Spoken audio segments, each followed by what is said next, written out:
एक समय की बात है, एक छोटे से गांव में एक किसान रामू रहता था। रामू बहुत ही ईमानदार और मेहनती किसान था। उसके पास कुछ भूमि और एक छोटी सी गाय थी, जो उसकी आजीविका का मुख्य स्रोत थी। रामू अपने खेतों में दिन रात मेहनत करता था और अपने परिवार के साथ संतुष्ट जीवन जीता था।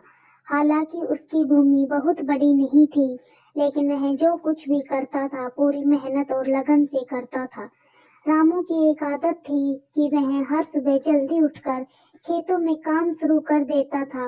वह अपने खेतों में बीज बोता, सिंचाई करता और समय समय पर फसल की देखभाल करता।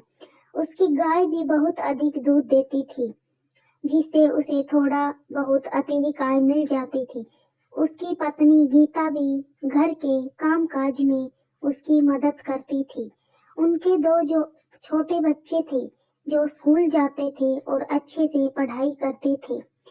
रामू का सपना था कि वह अपनी मेहनत से अपने खेतों को और बेहतर बनाए और अधिक फसल उगाए, ताकि वह अपने बच्चों को अच्छी शिक्षा दे सके और उनके जीवन को बेहतर बना सके।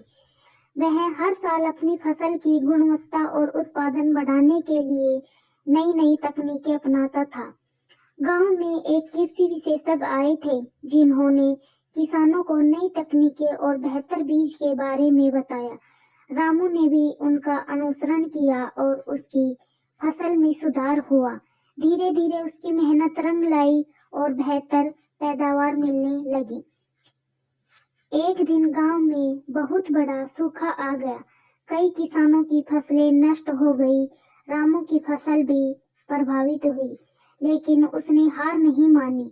उसने अपनी गाय को बेचने का निर्णय लिया, ताकि वह अपनी फसल की सिंचाई के लिए पानी खरीद सके।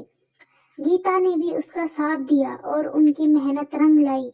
रामू ने अपनी सूखी फसल को पुनः उगाया और आने वाले वर्ष में उसे अच्छी पैदावार मिली।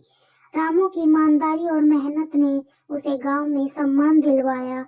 उसकी मेहनत और संघर्ष ने यह साबित किया